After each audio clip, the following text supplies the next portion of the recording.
start? Okay, I won't be as long as the Syracuse City School District. Um, I will. We have our year-end analysis for the 2018-2019 school year. We are still completing our year-end analysis for the 2019-2020 school year. I can show you what our spending has been for the 2019-2020 school year, but we're still completing our matriculation analysis, and that should be done within the next week or so, and I will be able to provide you all with a report card on that. So I think I can share my screen here, and I can. Okay. So this is our report card for the 2018-2019 school year. And in that particular year, we have a couple of different funding grants. We have the tuition award, which is our tuition guarantee. It's a last dollar scholarship that comes in after state and federal aid have been applied for those that are going to school in New York State, and after federal aid has been applied for those that are going to school outside of New York State. And then we have a choice grant on our with all of our private partner colleges. We have an agreement that the college will guarantee tuition for families that have an income of $75K or less. If the family has $75K or more, they get a choice grant from us, and the choice grant is $5,000, $2,500 a semester.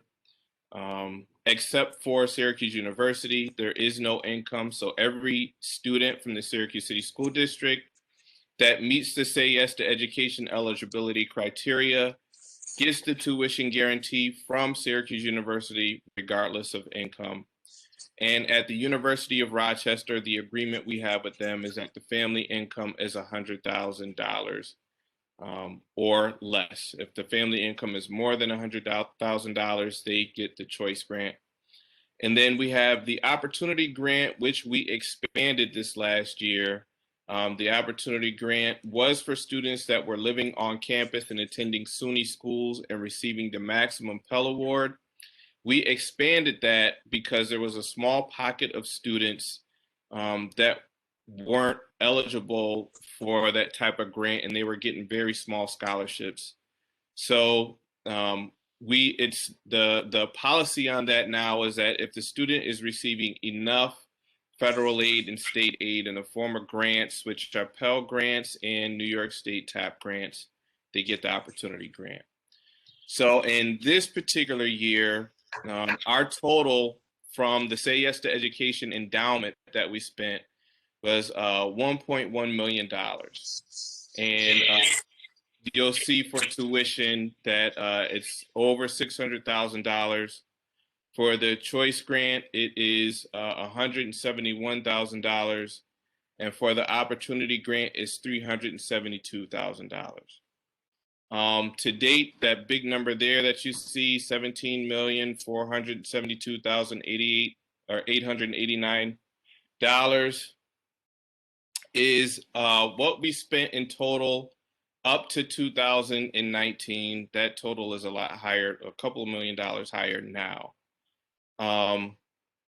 Scholarship funds to date is $10 million, and what we've been able to leverage through federal grants, state grants, institutional aid, supplemental opportunity grants, higher education opportunity grants, we've been able to leverage $126 million.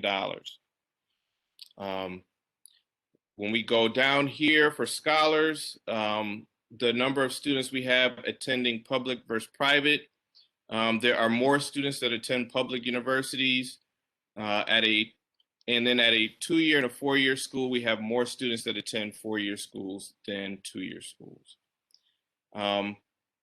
On the right there, where you see by the numbers, Say Yes scholars first to second year persistence, they're persisting at 80%. And we measure persistence by first year at a college to second year at any college. So that's not the same as retention. But what we found is that that number has been going up over the years, and our students are very resilient. The percentage of Syracuse students who attend college after graduation, that has also been trickling up.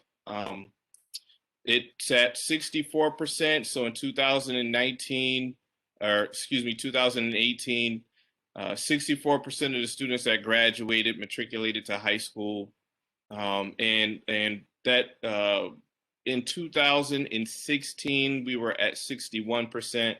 So we have seen an increase in students that are opting to go to college. And then we have the demographic breakdown at the bottom here. There are more females as opposed to males that are matriculating to college. And then on the right there, the percentage of Black students who graduate versus white students. As you saw with the superintendent, the achievement gap has closed. Something I will note is that we are going to start including Latino Hispanic students in our analysis, as well as other minority populations. Right here, we're only analyzing Black students versus white students. And I will show you our spending for this year. Again, it's incomplete. We don't have all of the demographic info, but I can tell you what our spending was. And so in the 2019-2020 school year, we are down a little bit. We're just over $1 million. In 2018-2019, we were at 1.1. Here we are at 1.06.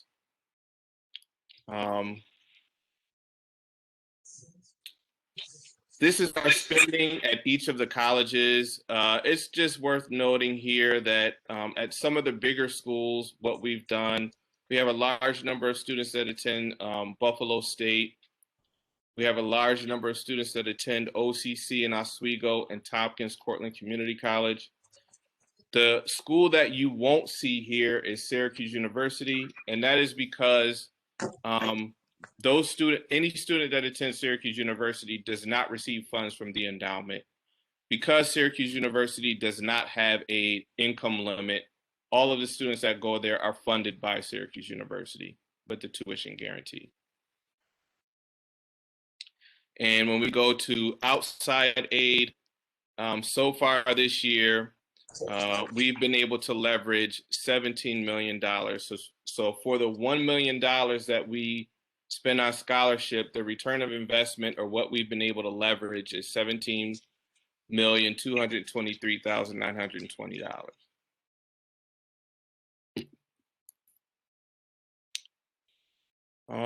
And unfortunately, that's it for me. I wish I had more to show and tell you all. But So let me ask you something, Amit. When a student applies for these funds as a freshman, let's say right out of high school, yeah, and you are able to assist them at X level, if their then they would receive that same level of assistance for the 4 years of if they choose a program, a 4-year program, or that's a great question. Thank you, Counselor. No, it actually changes year over year. So every year the student has to complete the financial aid process. I would say the trend for our students is that it usually doesn't change unless there is some drastic change in the family's income. Okay. Are there any other questions for Ahmed? I just one question, Councilor Penny Ivory, Helen. So, Mr. Turner, you mentioned that it was different from the retention. Do you have the retention numbers? I do have retention numbers I can share with you. Let me just share my screen here. It's in an Excel doc and not on the report card.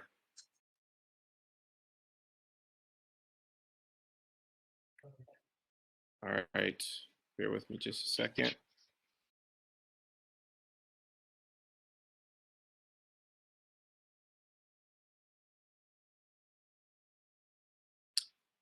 So you can see here at the top, we are going to go, there's two tables of analysis that we did. One that included Bryan and Stratton, which is on the top here, and one that did not. But you'll see that the retention rates were kind of the same. So at a two-year school, we were able to retain 59% of the students. But if you look at persistence, that would include President Hudson, students that went from OCC and transferred to a four-year school or transferred to another two-year school, and et cetera.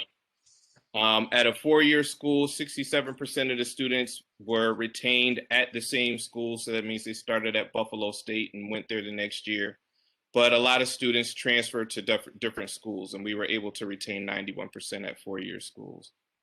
And then at private schools, it goes down to 75%, and that's included with Bryan and Stratton. When you take Bryan and Stratton out, these numbers remain the same, except for at private schools, it jumps up to 91%. And that's largely, we have a lot of students that attend Syracuse University, a lot of students that attend Lemoyne College, University of Rochester, RIT. Many of those students usually return for their second year at the same school. Thank you. And another question, Ahmed, for each student, is there a limit, a cap of what they can receive from Say Yes, even if it's a two-year program or a four-year program? I mean, is there a cap at the end of this? Yes, there is. It's not a monetary cap. It's more of years of eligibility. So maximally, a student is eligible for 8 semesters, 4 years of Say Yes support. We do even if it's not consecutive. Yes, so we have a gap year provision in our policy. The way the policy reads is that the students have up to a year to enroll in college after high school graduation. We have used that. We've been flexible with that policy for students that take a leave of absence for whatever reason. And so throughout their eligibility, they have up to 8 semesters, 4 years, but if you include the gap year, it's 5 years. It doesn't increase the number of semesters, but they have 5 years to complete their degree. So the monetary part, it can be as much as it will cost or as little. It doesn't matter. Yes. The student can receive up to whatever it's going to cost. Yeah, I mean, I guess it depends on what the tuition is. So like in the SUNY system, tuition last year was $6,950. If a student needs the entire tuition for all 4 years, I think that's like $34,000. I don't know. I could be off, but they will get the support they need from Say Yes. What about Syracuse University, which right now they again increased their semester's costs? We are very, very fortunate and thankful. Syracuse University has continued to support students. In that particular year, 2018, 2019 year, they supported students to the tune of $5.5 million. So they they are going to continue to do that. They haven't told us otherwise. Good. Thank you. Are there any additional questions for Ahmed? Okay, well, hearing none, Ahmed, thank you very much for all the information you brought to us today. And this meeting is adjourned. Thank you for your time. Bye-bye.